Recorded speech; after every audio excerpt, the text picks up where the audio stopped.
Bismillahirrahmanirrahim. Alhamdulillahi Rabbil Alamin. Wassalatu wassalamu ala ashrafil anbiya'i wal mursalin wa ala alihi wa ashabihi ajma'in. Rabbi israh li sadri wa yassir li amri wahlul 'uqdatam min lisani yafqahu qawli. Subhanaka la ilma lana illa ma 'allamtana innaka antal alimul hakim. Yang berusaha Tuan Guru Besar SK Pasir Panjang, Tuan Haji Kadir bin Syamsuddin. Yang dihormati Guru Penolong Kanan Pentadbiran Encik Arman Putra bin Amri, Guru Penolong Kanan Hal Ehwal Murid Puan Hajah Azilah binti Harun, Guru Penolong Kanan Co-Curriculum Puan Haslizah binti Awang, guru-guru cemerlang SK Pasir Panjang, ibu bapa dan anak-anak didik SK Pasir Panjang yang saya kasihi sekalian. Assalamualaikum warahmatullahi wabarakatuh. Salam sejahtera, salam kemerdekaan dan salam Malaysia prihatin. Syabas dan tahniah kepada penyelaras program sambutan bulan kemerdekaan peringkat sekolah dan seluruh kepimpinan serta warga kerja SK Pasir Panjang atas kejayaan menganjurkan sambutan bulan kemerdekaan tahun ini walaupun dalam keadaan pandemik COVID-19 yang masih belum ada keredaan. Namun begitu, warga kerja SK Pasir Panjang masih mampu menganjurkan program walaupun melalui platform atas talian. Anak-anak Pasir Panjang yang saya kasihi sekalian. Dalam bicara santai kemerdekaan hari ini, saya cuba mengupas satu tajuk iaitu menelusuri erti sebuah kemerdekaan. Guru-guru yang saya hormati sekalian, memulakan bicara santai kemerdekaan pada pagi ini, ingin saya memetik kata-kata daripada bapa kemerdekaan negara, Tunku Abdul Rahman Putra Al-Haj. Tunku pernah berkata, merdeka itu bukanlah suatu benda yang mudah boleh didapati, melainkan ialah dikehendaki untuk mendapatkannya itu. Iaitu pengorbanan yang sebenar pengorbanan. Daripada kata-kata Tunku, kita boleh mentafsirkan bahawa usahlah kita lalai dengan kenikmatan yang sedang kita kecapi pada hari ini.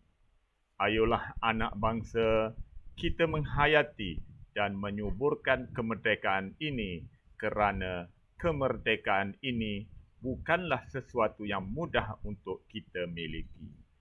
Bukan semata-mata dengan penghayatan, tetapi juga harus berkorban jiwa dan raga kita. Anak-anak sekalian, saban tahun kita tidak pernah lupa meraihkan sambutan Hari Kemerdekaan negara kita yang kita cintai pada setiap 31 Ogos.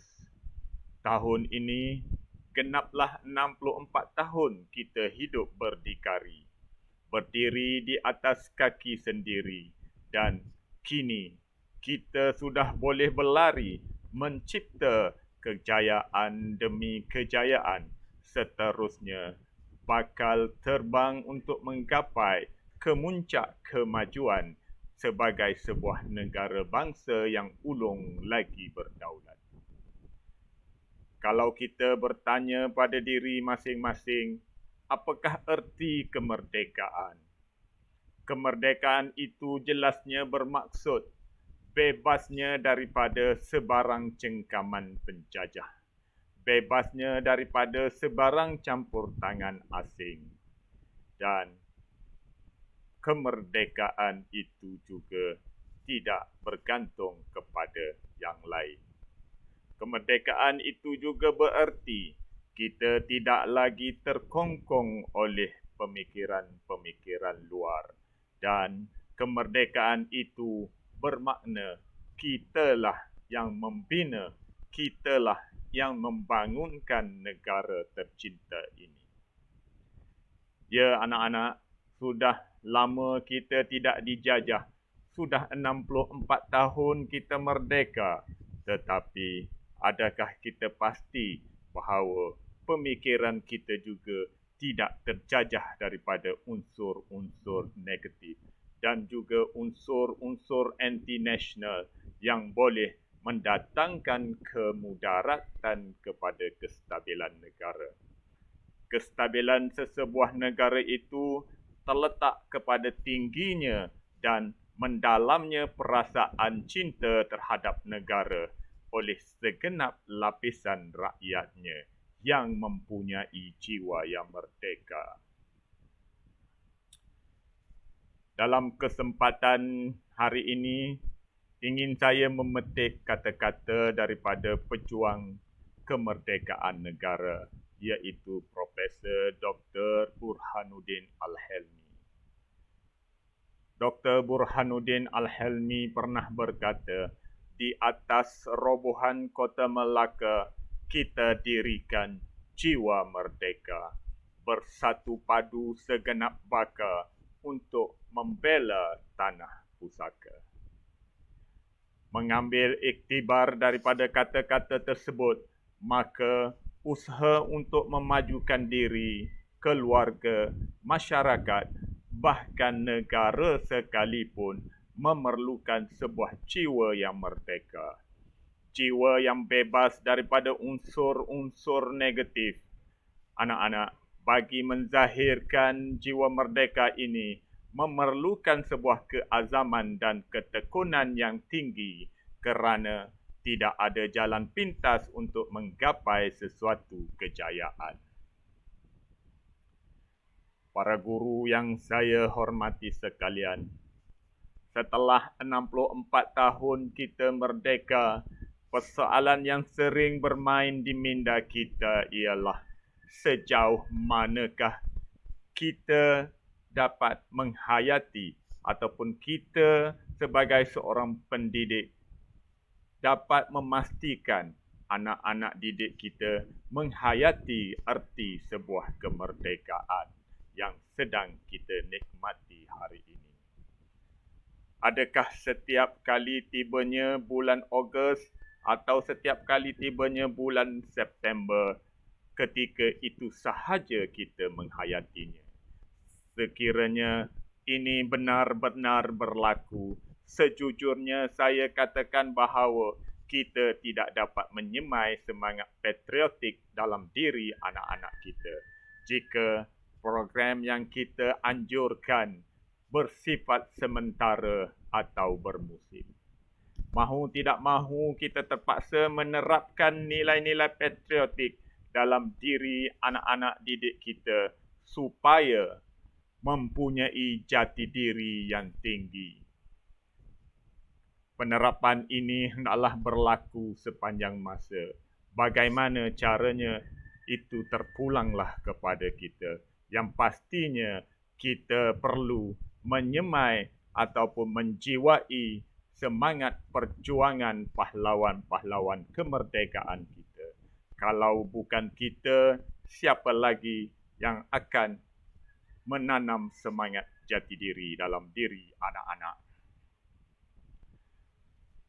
Anak-anak yang saya kasihi sekalian, Perdana Menteri Malaysia kelima, Tun Haji Abdullah bin Haji Ahmad Badawi pernah berpesan ketika Tun memegang tampuk pemerintahan negara. Tun pernah berpesan, binalah dan lahirkanlah modal insan bagi membangunkan negara bangsa. Apakah yang dimaksudkan dengan modal insan? Dalam membina modal insan, semangat cintakan tanah air, semangat cintakan negara perlu diserap seawal kanak-kanak lagi. Kerana apa? Kerana kanak-kanak berada di sekolah dan sekolah merupakan platform terbaik untuk menerapkan dan melahirkan bibit-bibit kecintaan terhadap negara. Kerana apa? Kerana anak-anak ini merupakan pemimpin masa hadapan. Inilah modal insan yang bakal kita lahirkan. Dan kita sebagai seorang pendidik, kita sebagai seorang ibu bapa, kitalah yang menyumbang kepada modal insan ini.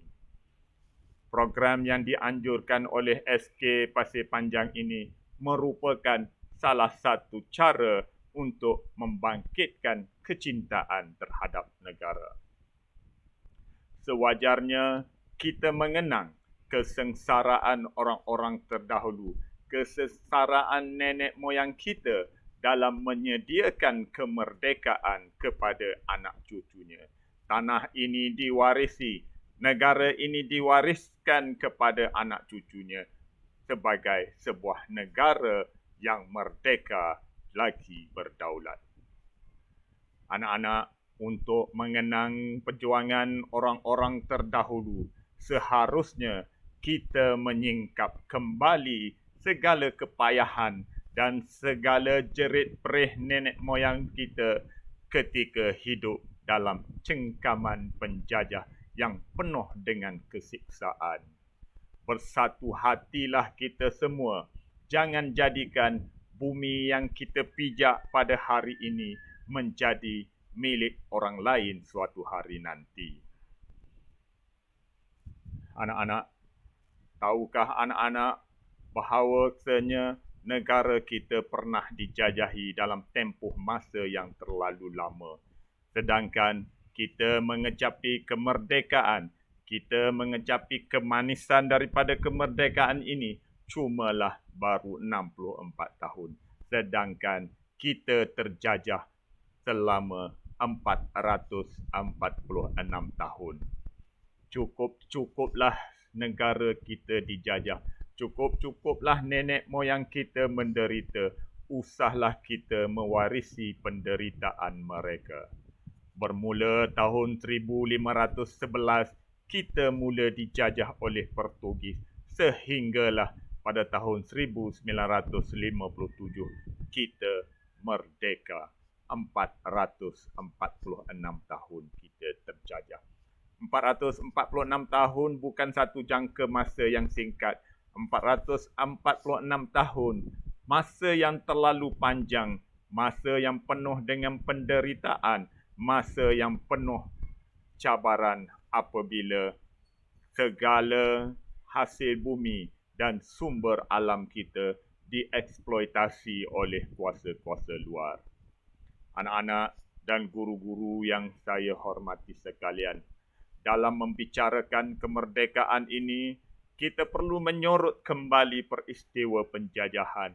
Kita perlu melihat semula kronologi perjalanan ataupun garis masa yang membawa kepada kemerdekaan tanah air kita. Walaupun orang selalu berkata, kemerdekaan kita ini adalah kemerdekaan yang mudah diperolehi, cuma dengan rundingan semata-mata, bukan menerusi perperangan ataupun pertumpahan darah. Tetapi perkara ini tidak betul sama sekali kerana pejuang-pejuang dahulu bermandi darah mempertahankan setiap inci tanah air kita daripada diambil alih oleh penjajah. Setiap inci tanah kita dijaga untuk menghalau penjajah daripada terus bertapak di bumi tercinta ini. Pada ketika itu, nenek moyang kita ada yang terkorban dan anak-anak pada ketika itu kehilangan ayah, ibu bapa kehilangan anak, isteri kehilangan suami. Kepayahan inilah yang seharusnya kita jadikan iktibar agar kemerdekaan tanah air kita terus terbela. Anak-anak, siapakah yang pernah menjajah negara kita? Tahukah anak-anak berapa lama mereka setiap kuasa yang menjajah negara kita? Antaranya ataupun bermula daripada tahun 1511, Portugis menerusi Alfonso de Albuquerque telah berjaya menawan dan menakluki Melaka. Selepas itu, selepas 130 tahun Portugis memerintah Melaka, akhirnya Melaka jatuh ke tangan Belanda pada tahun 1641.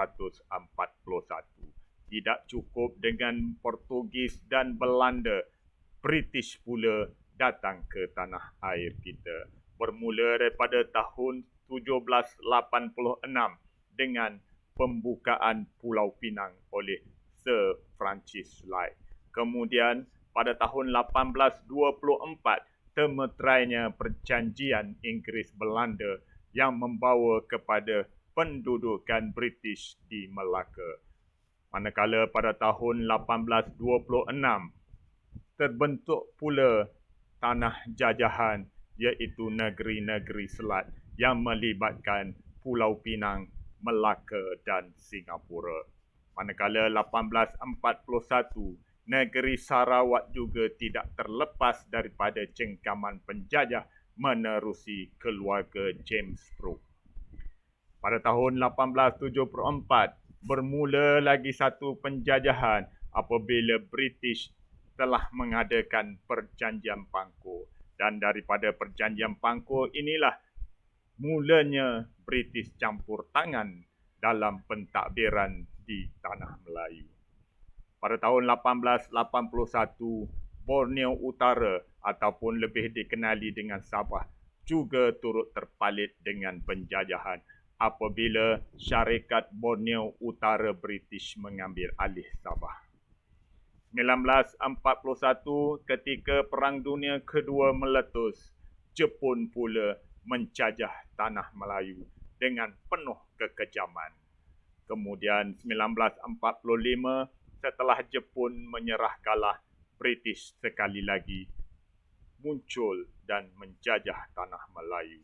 Sehinggalah pada tahun 1957 barulah kita merdeka. Terlalu banyak dan terlalu lama masa yang diambil oleh penjajah menduduki tanah air kita.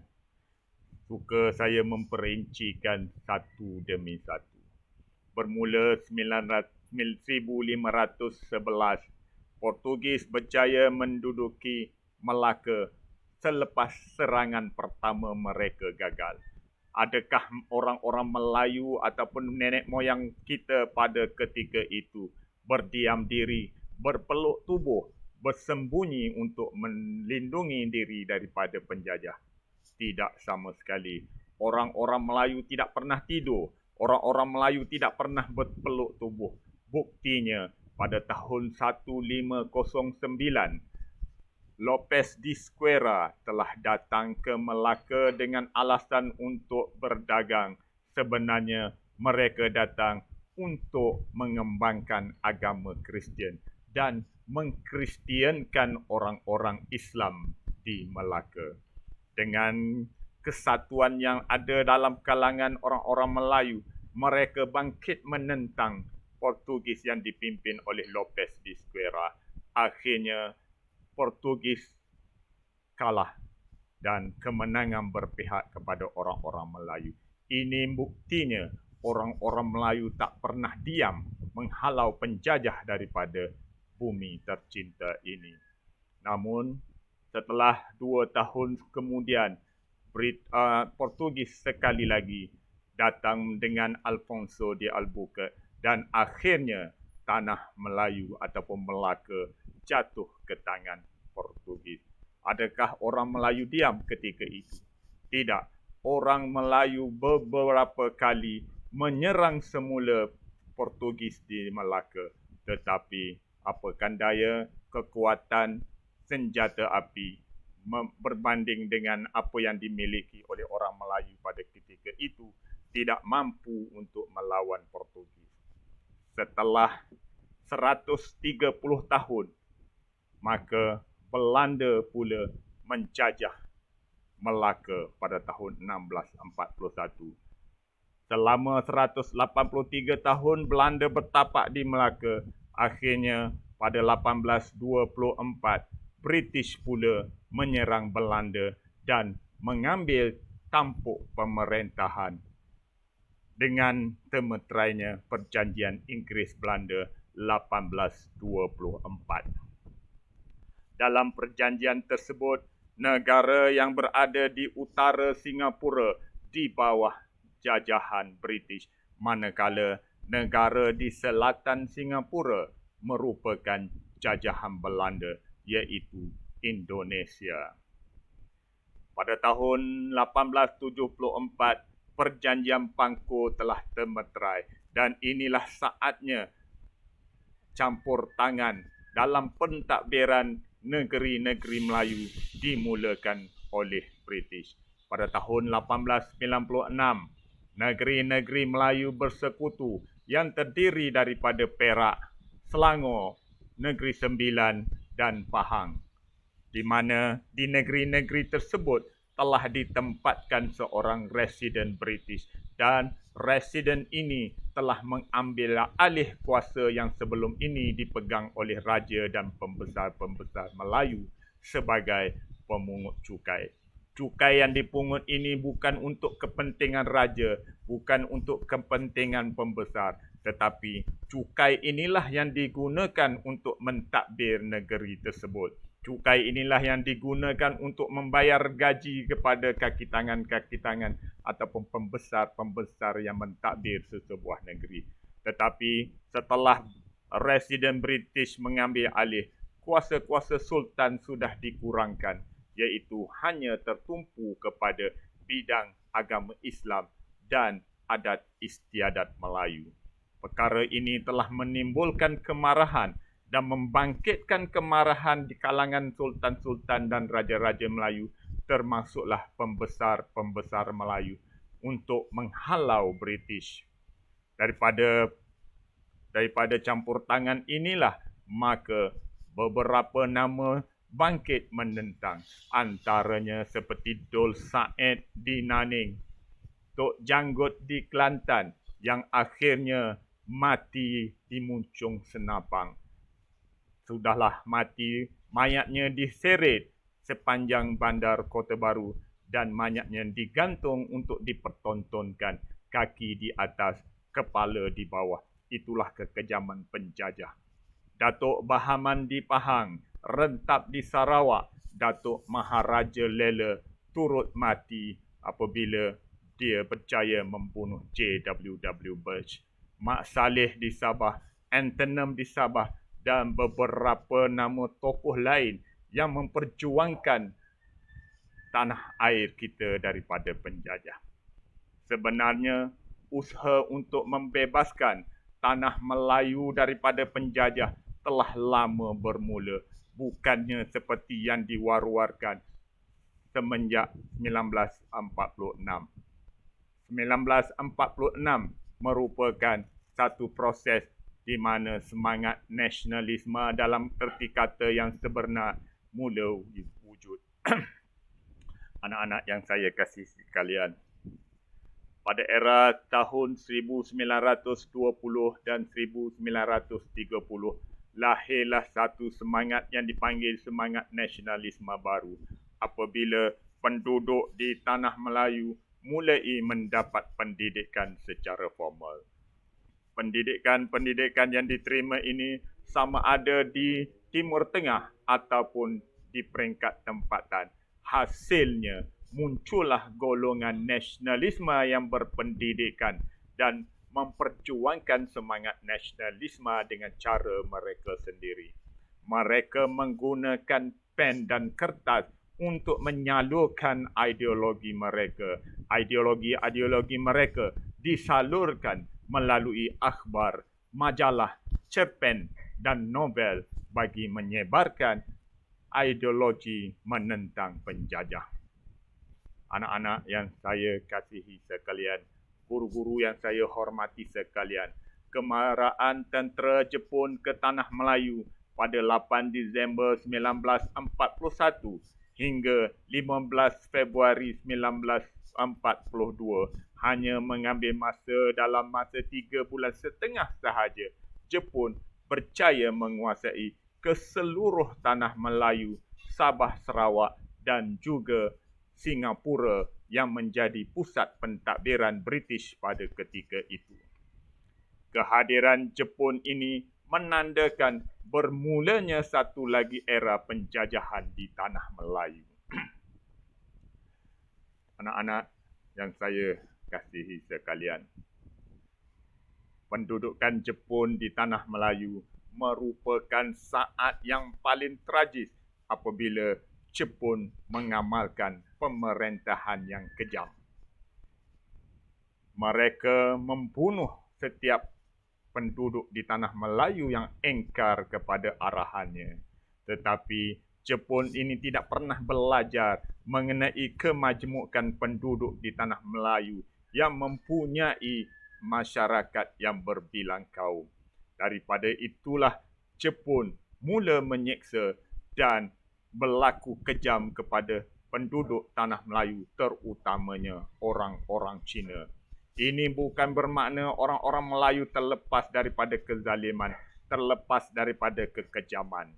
Sebenarnya, orang-orang Cina merupakan musuh ataupun dendam yang telah lama tersimpan dalam dua kaum, iaitu Jepun dan Cina. Dendam ini dibawa ketika Perang Cina-Jepun sehinggalah Jepun menduduki Tanah Melayu, menyebabkan orang-orang Cina merasa iri hati terhadap orang Melayu yang mendapat layanan agak sedikit lebih baik daripada mereka. Dalam masa yang sama juga, orang Melayu juga merasa iri hati terhadap orang-orang Cina. Kerana apa? Kerana dasar yang ditadbir oleh British, iaitu dasar pecah dan perintah, di mana meletakkan orang-orang Cina di bandar-bandar besar, di pekan-pekan, sedangkan orang Melayu terperosok di ceruk-ceruk kampung, dan manakala orang India ditempatkan di ladang-ladang. Kalau anak-anak perhatikan pada hari ini, di bandar-bandar besar, di pekan-pekan, kaum apakah yang paling ramai? Jawapannya pasti kaum Cina. Di kampung-kampung, siapakah yang menjadi penghuninya? Jawapannya orang Melayu. Dan di ladang-ladang orang India. Inilah kesan daripada dasar yang telah diperjuangkan oleh British. Perasaan iri hati ini lama-lama menjadi kudis dan akhirnya menjadi barah yang menyebabkan berlakunya ketidakpuasan hati dan berlakunya pergaduhan antara orang-orang Melayu dengan orang-orang Cina di Tanah Melayu. Walau bagaimanapun, Jepun yang bertindak zalim ini tidak lama di Tanah Melayu, cumalah 3 tahun lebih. Bermula daripada 1942 sehinggalah 1945.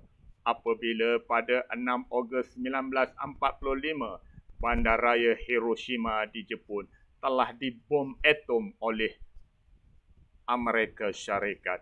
3 hari berselang, 9 Ogos 1945, bandar Nagasaki pula dibom atom oleh Amerika Syarikat, menyebabkan kemusnahan yang teruk pada negara Jepun. Akibat daripada kemusnahan inilah, maka pada 15 Ogos 1945, Jepun mengangkat bendera putih tanda menyerah kalah. Sekembalinya Jepun ke tanah air mereka, memberikan sedikit kelegaan kepada orang-orang Melayu kerana kezaliman hidup dalam sengsara sudah tamat. Walau bagaimanapun, sekembalinya Jepun datang pula penjajahan ataupun pemerintahan yang cuba diambil alih oleh Parti Komunis Malaya menerusi Malayan People Anti-Japanese Army ataupun MPAJA, dan mereka juga dikenali sebagai Tentera Bintang 3. Akibat daripada kemarahan kepada Jepun dan melibatkan orang-orang Melayu yang bekerja dengan Jepun, maka orang-orang Melayu ini menjadi sasaran kepada keganasan ataupun pemberontakan yang dilakukan oleh PKM. Parti Komunis Malaya cuba mengambil alih tanah Melayu untuk dijadikan sebuah republik komunis di tanah Melayu. Anak-anak, komunis ataupun Parti Komunis Malaya ini bukanlah pejuang kemerdekaan. Mereka bukan nasionalis. Mereka berjuang bukan untuk menuntut kemerdekaan, tetapi perjuangan mereka untuk menjadikan tanah air kita sebuah negara komunis. Kisah-kisah kekejaman dan kezaliman komunis akan saya singkapkan seketika nanti. Setelah kembalinya Jepun, 3 minggu kemudian barulah British tiba, iaitu pada 3 September 1945. Ketibaan British pada kali ini menerusi PMA atau dikenali sebagai Pemerintahan Ketenteraan British. Kedatangan tentera British ini sedikit sebanyak merasakan kesenangan kepada orang-orang Melayu kerana terlepas daripada penjajahan Jepun. Namun, kehadiran PMA ataupun pentadbiran tentera British ini membawa satu gagasan baru yang cuba diperkenalkan di tanah Melayu, iaitu Malayan Union. Malayan Union ini sangat-sangat ditentang oleh orang Melayu kerana tidak berpuas hati dengan kandungan yang terdapat dalam Malayan Union ini. Antara kandungan yang mereka tidak puas hati iaitu kuasa Sultan dilucutkan.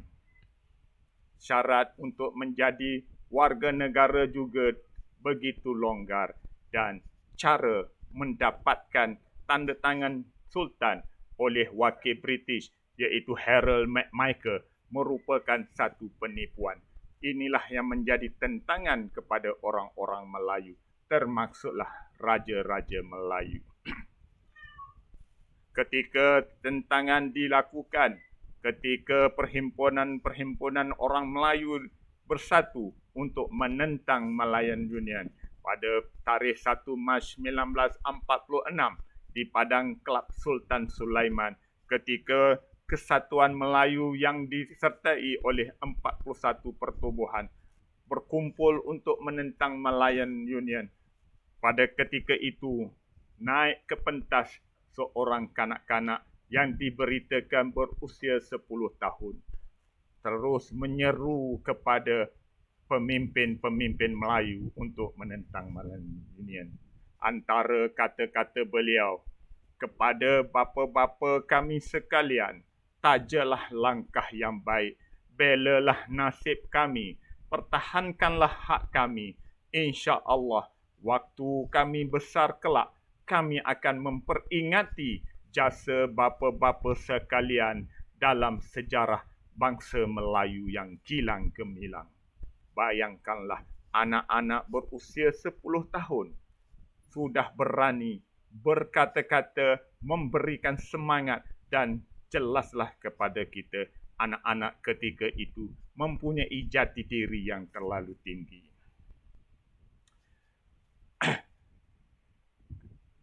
Penubuhan Malayan Union telah mendapat tentangan. Beberapa siri tentangan telah dilakukan dan beberapa surat ataupun telegram telah diutuskan kepada pejabat kolonial British di London bagi menyatakan bantahan. Antaranya, bantahan yang dilakukan oleh Sultan Ibrahim, Sultan Kelantan ketika itu. Sultan Perak juga membantah, Sultan Johor juga membantah. Akibatnya, Daripada tekanan-tekanan yang dilalui itu, British mula sedar bahawa Malayan Union mendapat tentangan yang hebat daripada orang Melayu. Sehinggakan Raja-Raja Melayu memulau hari pelantikan Kabinet ataupun Pesuruhjaya Malayan Union pertama, iaitu Sir Edward Chen.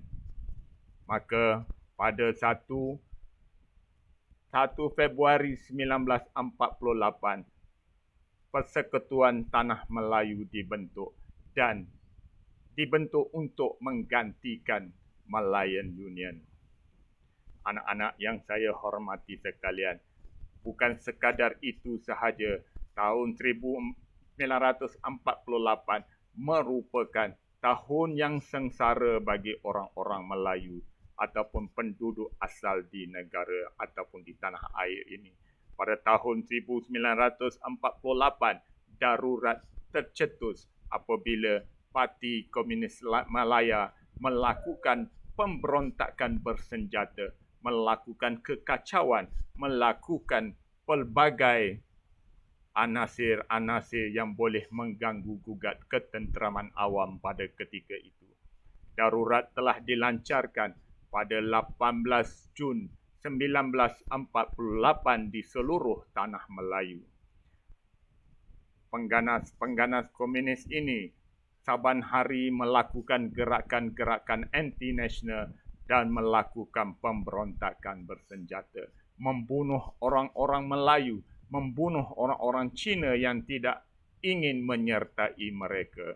Antara kekejaman Parti Komunis Malaya ialah yang berlaku di Air Hitam Johor apabila sekumpulan komunis menawan sebuah masjid dan membakar umat Islam yang ketika itu sedang bersolat, menjadikan masjid tempat penyembelihan khinzir, menjadikan masjid tempat memasak khinzir, dan menjadikan umat-umat Islam ditangkap dan diberi makan khinzir. Ada juga umat-umat Islam yang ditangkap, ditanam di dalam tanah separuh badan dan kepalanya ditendang-tendang.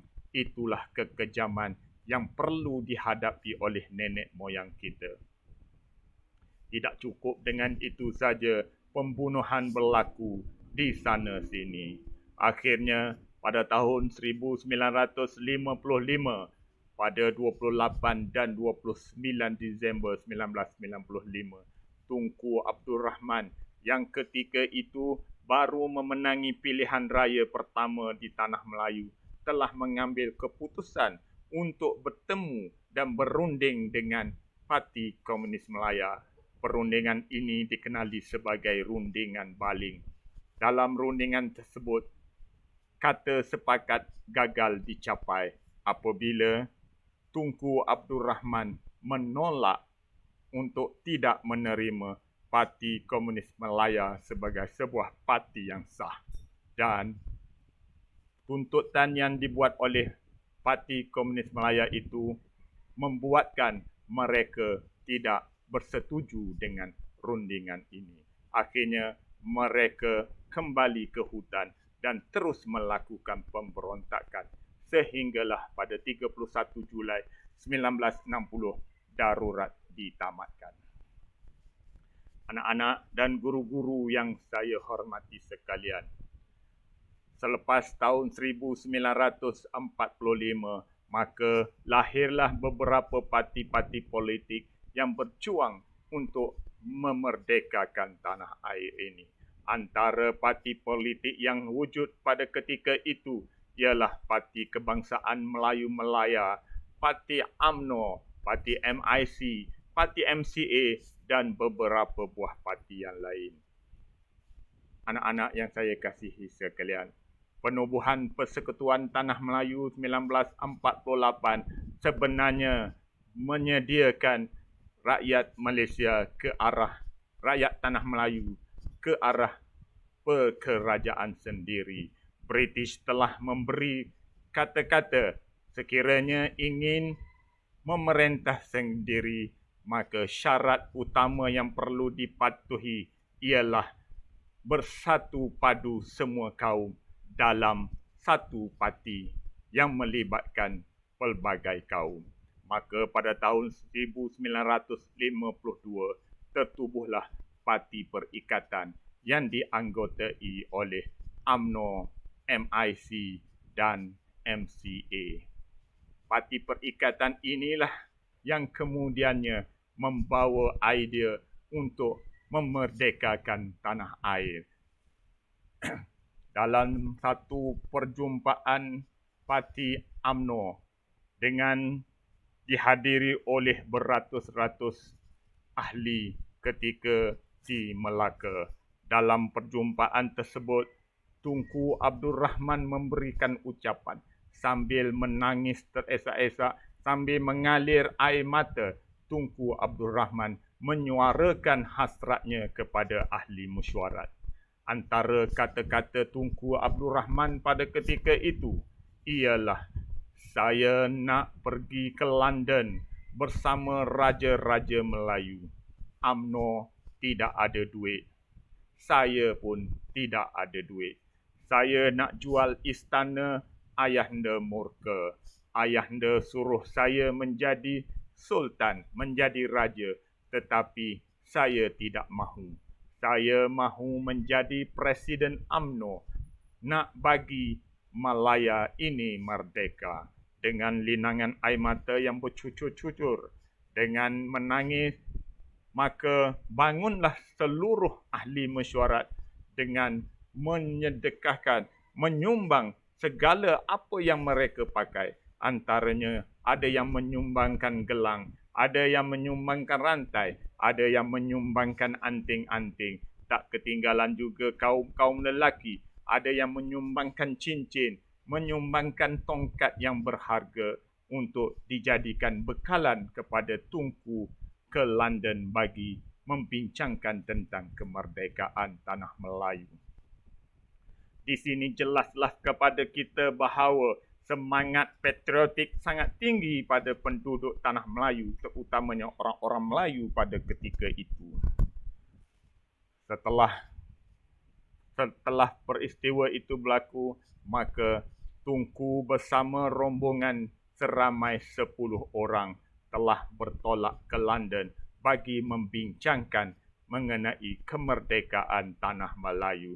Rombongan telah dijadualkan bertolak pada 1 Januari 1956 dengan menaiki kapal laut.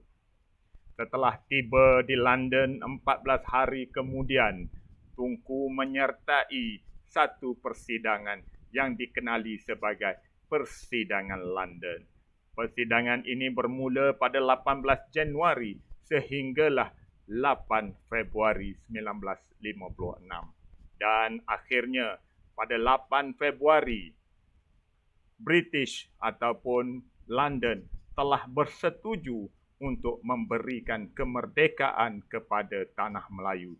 Dan tarikh yang dicadangkan oleh Tunku ialah pada 31 Ogos 1957. Setelah selesai rundingan London, maka Tunku bersama dengan ahli-ahli mesyuarat, ahli-ahli persidangan London kembali ke tanah air dan setelah sampai di Singapura mendapat sambutan yang hangat oleh penduduk-penduduk tanah Melayu sebelum Tunku bergerak ke Melaka menaiki kapal terbang dan mendarat di Batu Berendam. Dalam perjalanan Tunku ke Bandar Hilir bagi memaklumkan, mengisytiharkan, memberitahu, mengumumkan tarikh kemerdekaan, Tunku disambut oleh beribu-ribu orang menandakan kesyukuran. Setelah itu, Tunku membuat pengumuman di dalam satu perhimpunan besar-besaran di Padang Merdeka di Bandar Hilir, iaitu yang ketika ini dikenali sebagai Dataran Pahlawan. Selepas pengumuman itu, maka pelbagai persiapan dilakukan untuk menyambut kemerdekaan tanah air. Stadium Merdeka didirikan semata-mata untuk upacara pengisytiharan kemerdekaan dan beberapa kali Tunku ke London bagi membincangkan Perlembagaan Persekutuan 1957. Pada 30 Ogos 1957, jam 12 malam, maka berlakulah upacara ataupun peristiwa keramat apabila Malayan Union Jack ataupun bendera Union Jack telah diturunkan, dan 12.1 malam, tengah malam, maka 12.1 pagi, maka dinaikkan bendera Tanah Melayu buat pertama kalinya dengan laungan merdeka oleh segenap lapisan yang hadir pada hari itu. Dan upacara ini berlaku di Padang Kelab, Selangor. Pada 31 Ogos 1957, upacara yang dijadualkan pada pukul 7 pagi terpaksa ditangguh apabila hujan mulai turun seawal jam 3 pagi sehinggalah 9.30 pagi. Walaupun dalam keadaan hujan, orang-orang ataupun penduduk Tanah Melayu pelbagai bangsa menyerbu ke Stadium Merdeka bagi menyaksikan peristiwa bersejarah ini. Selepas menerima pemasyuran kemerdekaan, selepas Tunku membaca pemasyuran kemerdekaan, maka Tunku melaungkan 7 kali kata keramat merdeka.